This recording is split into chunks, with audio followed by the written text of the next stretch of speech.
Hello বন্ধুরা, good evening. চলো তোমাদেরকে দেখাই আমার ছেলে কত লেখাপড়া করছে। চলো।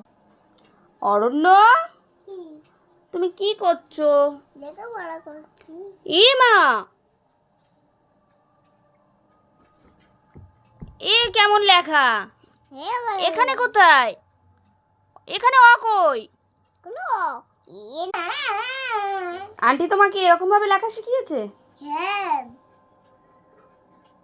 এরকম ভাবে লেখা শিখিয়েছে। মিথ্যে কথা বলছো কেন? তুমি মিথ্যে কথা বলছো কেন? লেখো, ভালো করে লেখো। লেখো। হ্যাঁ, দেখি কেমন করে অ লেখো। ওরে বাপরে, তারপরে এটা অ? হ্যাঁ, এরকম ভাবে লেখো।